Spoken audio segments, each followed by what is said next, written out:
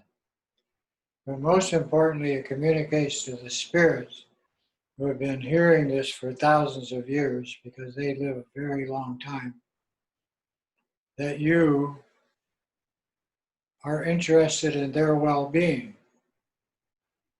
And since the spirits control all disease and all the elements and the weather, this is a manner of bringing things into what we call harmony. Where? In your situation.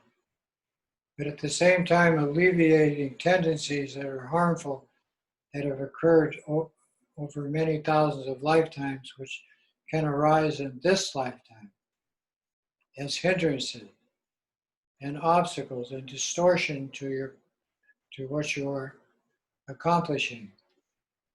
So this practice is very useful because it's like we say Google.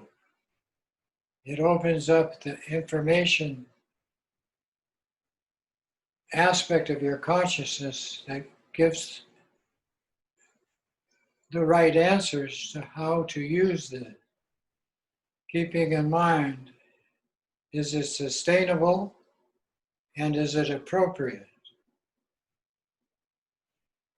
Om Arapasa Nadi Soha, Om Arapasa Nadi Soha, Om Arapasa Nadi Soha, Om Arapasa Nadi Soha, Om Arapasa Nadi Soha, Om Arapasa Nadi Soha, Om Arapasa Nadi Soha, Om Arapasa Nadi Soha, Om Arapasa Nadi Soha, Om Arapasa Nadi Soha, Om Arapasa Nadi Soha, Om Arapasa Nadi Soha. When you are chanting the mantra, any part of this mandala of infinite sentient beings as Manjushri, or any part of the mantra sounds that you can see, like these jewels circling the D in your heart center, or the red D in 3D, give it thickness. Any part of these three aspects that you bring together in your mind while chanting the mantra is the practice. And the more and more you do sustaining the mantra with the visualization of Manjushri applied to infinite sentient being, the more it collects, the more it starts to produce, like a photograph developing. And in time, it not only gets easier and easier, but more definable. And then all the parts of it start to give you information. It's kind of like the night sky. It's there, but it's not there.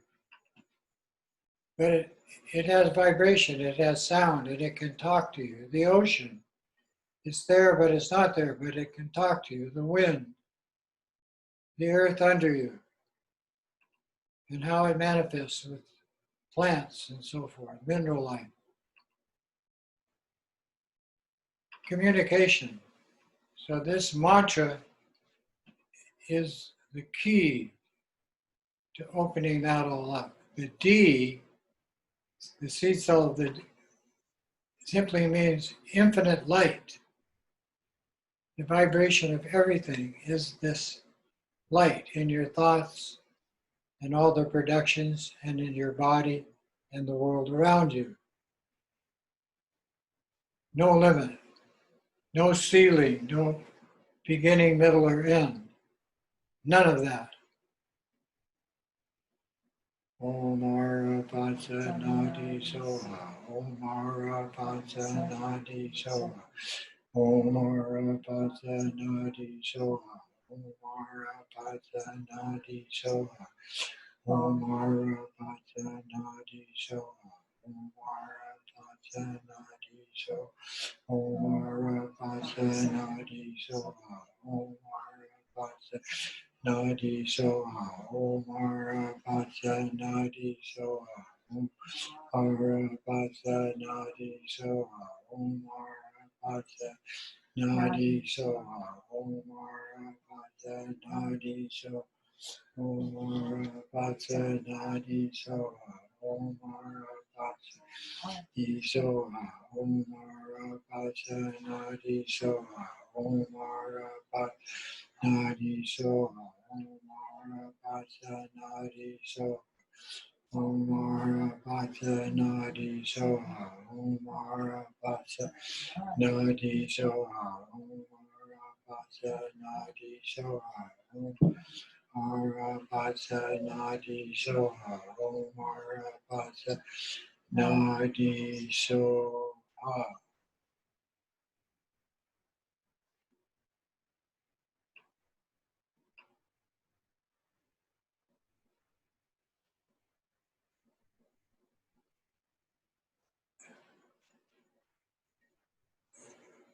This is sutra text describes everything that I've mentioned about the deity, the mantra, and the seed syllable.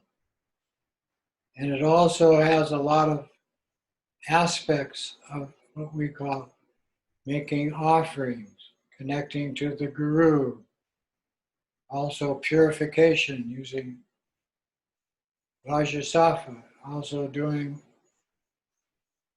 the prostration practices. All of that is sutra. But when you move into the tantric practice of the seed syllable, the mantra, and creating in your mind infinite sentient beings as Manjushri, this is called the direct short path.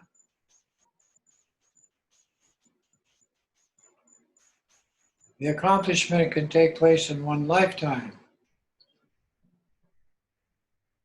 It's kind of like when you practice Hinayana traditions, it's all about transforming the I-B mind into states of relaxed awareness, we call it. Peace and tranquility.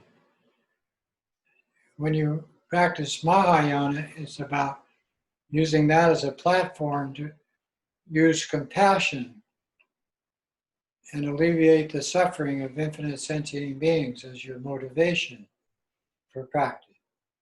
When you do Tantra, it's those two connected with it, purposely using the mind's true nature to accomplish this sustainability, this harmonious situation with the reality just as it is.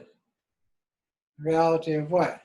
How you think, talk, act, how you have this reacting mind and how to deal with it, and how to move this energy with everything you do, awake, asleep, dying, leaving, going into the next life, and so forth.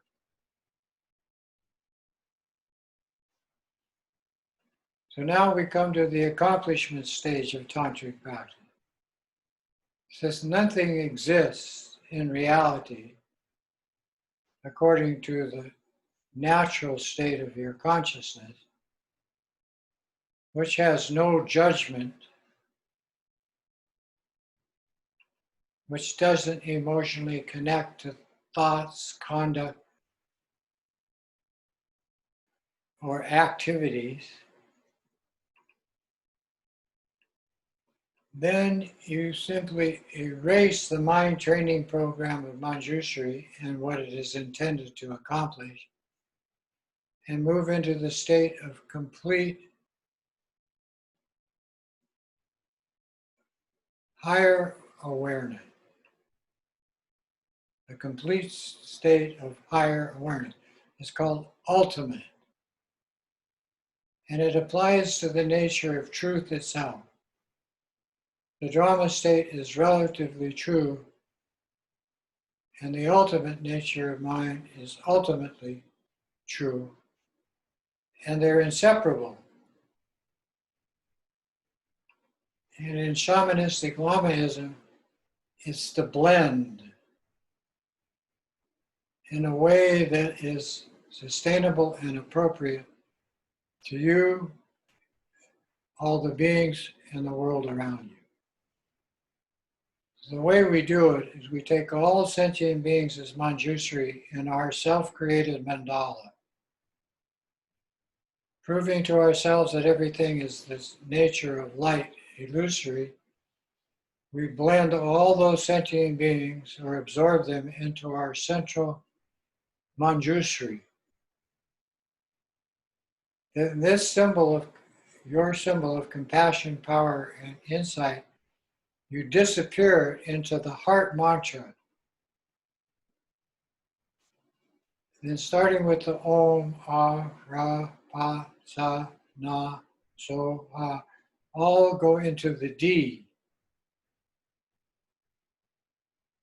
Then the D in a five-color sphere of light shrinks to a particle of light and blends with the infinite light of space in the present moment of timeless awareness. There is no meditation. Simply relax in pure awareness,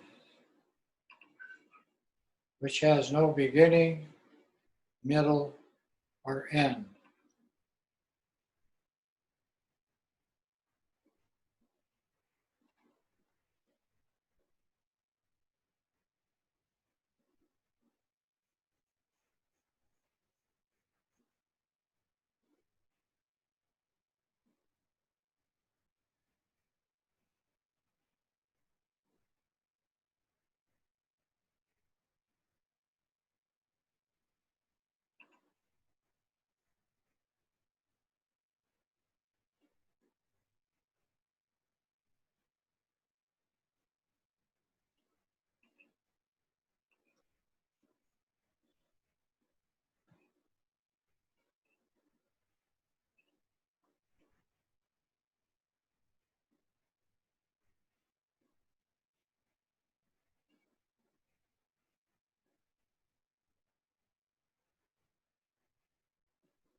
This state of Mahamudra, called the accomplishment stage of tantric practice, is equal in nature to the entire universe and in complete harmony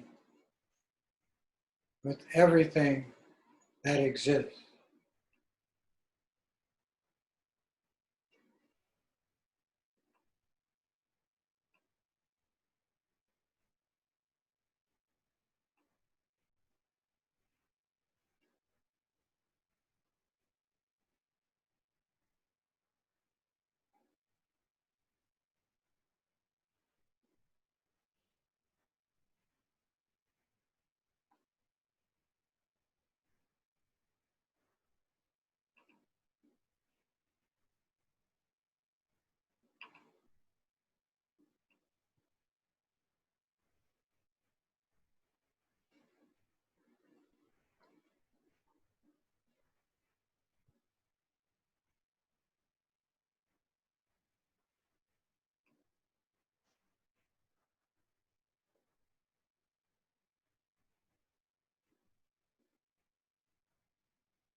In this state called voidness or pure awareness, there is no ceiling.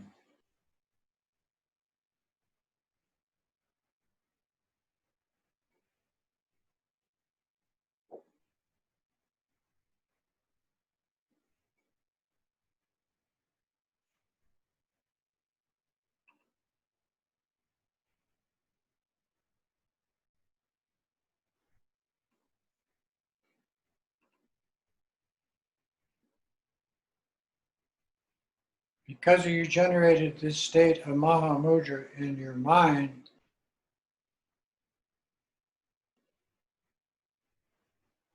it develops with the word Soha,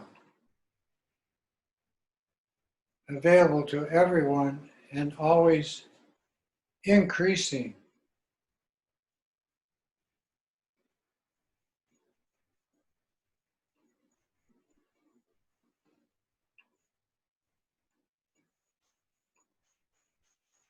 The more you practice like this, the more you will have confidence in the Lama's words.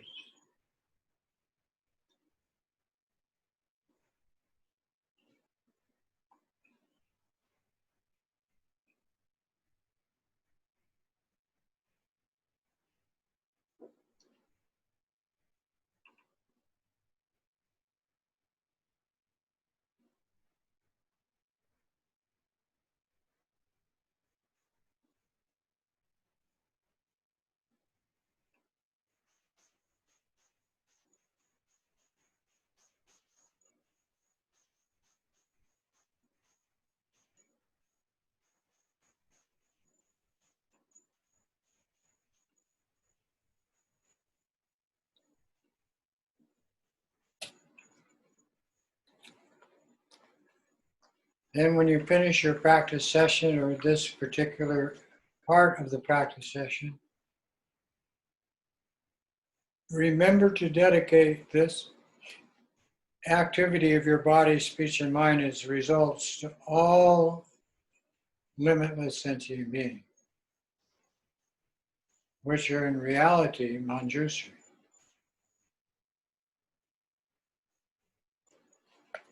The second part of the practice tonight, actually this first part had to do more with the Om. The Om is an energy field of clarity and insight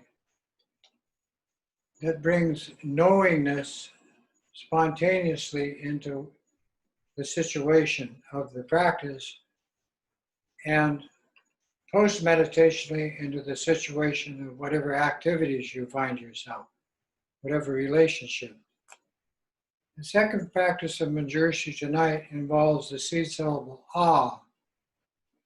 And this is all about the energy of light itself, but as compassion. So this is the clarity. This is kind of like the Google part of the practice. This one is to take this application and increase its intensity to the 6 realms of sentient being. There are 4 spirit worlds that we call the next life, and those 4 spirit realms exist in this life, in and around us and everything, everywhere. But they also involve all the animals and humans. And on this planet, animals uncountable, infinite. Humans, not so much, 8 billion. But throughout the universe, infinite numbers of both taking life forms on suitable planets, animals and humans. So this compassionate part of the practice is done a little bit differently. But it stems from this speech or the vibration of the sound D and the mantra expressed through the human voice. So sit with your back straight.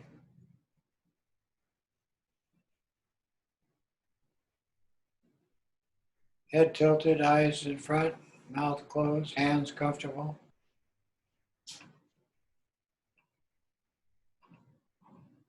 Head slightly tilted.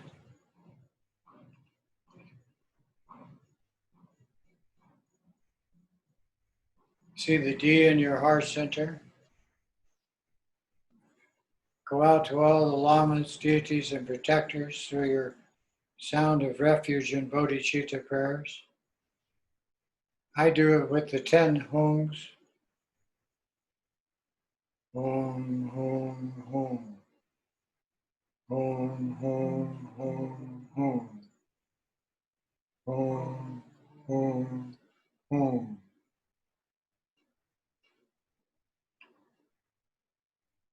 Then the Lama in front melds into you. The three lights come into your heart center. Om Ahum.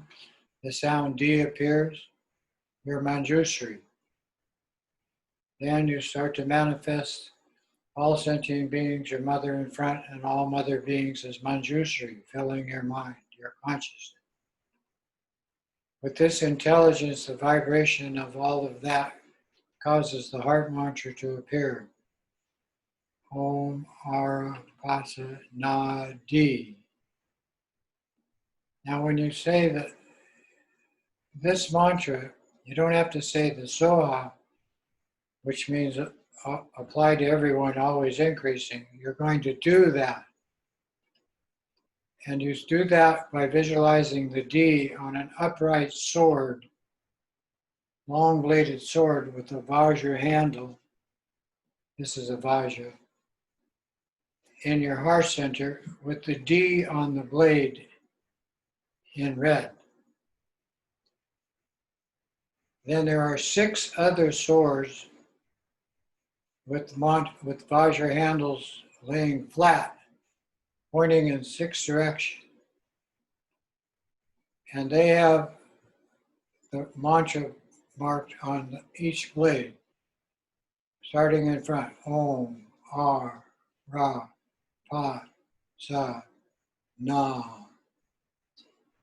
So those blades are each one pointing to 2 celestial realms, 2 of the middle world realms of animals and humans, and 2 lower realms of deprived spirits called hungry ghosts and demonic spirits. And as you sound this mantra, they blaze with the energy of the Buddhas and cause the beings in those categories, animal, human, and 4 spirit world, to all manifest Manjushri as accomplishing the well-being of the beings and the environment the beings live in. Healing, total healing. Om Ara Pasa Na Di. Om Ara Pasa Na Di. Om Ara Pasa Na Di. Om Ara Pasa Na Di. Om Ara Pasa Na Di. Om Ara Pasa Na Di. Om Ara Pasa Na Di. Om Ara Pasa Na Di. Om Ara Pasa Na Di. Om Ara Pasa Na Di. Om Ara Pasa Na Di. Om Ara Pasa Na Di. Om Ara Pasa Na Di. Om Ara Pasa Na Di.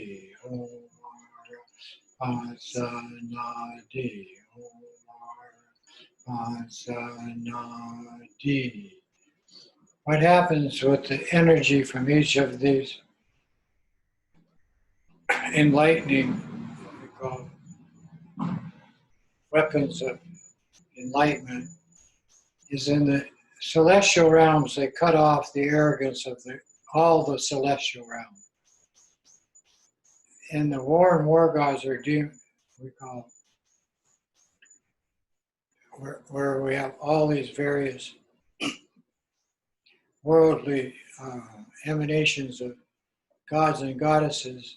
It cuts off their intention to fight and quarrel from jealousy. So it transforms the jealousy. For the human world, transforms all the emotional tendencies into non-judgmental mind, and all those tendencies into healing quality, the negative into positive. In the animal world, all ignorance into understanding. In the deprived spirit world, all of their greediness, all of their lack of never getting enough, overcome with generosity. And in the demonic spirits, all the hatred, anger, rage, and abusive tendencies, all transformed into loving kindness. Om Arapasanadi, Om Arapasanadi, Om Arapasanadi, Om Arapasanadi, Om Arapasanadi, Om Arapasanadi, Om Arapasanadi, Om Arapasanadi. D. Every time you sound the D, all of those conflicting emotions are all transformed into Buddha nature. The Buddha nature is the infinite aspect of clear light, Amitabha Buddha. The awareness of infinite light is the illusory nature of everything and its usefulness in thought, in body, speech, and mind. But specifically in compassionate attitude, with the clarity of your mind compassionately applied to, with loving kindness to all beings equal to you. Om Arapasanadi, Om Arapasanadi, Om Arapasanadi, Om Arapasanadi, Om Arapasanadi, Sanadi, Om Sanadi, Om Sanadi, Om Sanadi, Om Sanadi, Om Sanadi, Om Sanadi, Om Sanadi, Om Sanadi, Om Sanadi, Om Nadi, Om Sanadi. So,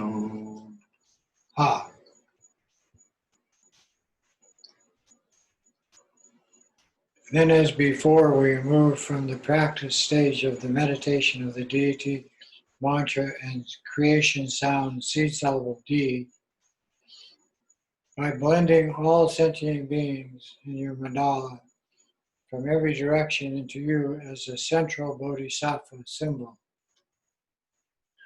Then you disappear your symbol of Manjushri into the 6 swords in your heart center. Then those all become one with the D sword, and it, in a sphere of 5-colored light, expands to the totality of boundless space. And you relax without judgment, non-judgmental mind,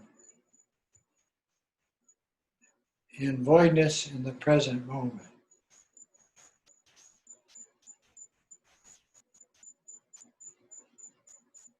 And since there is no judgment or emotional tendencies left to purify, bliss arises. Ultimate joy.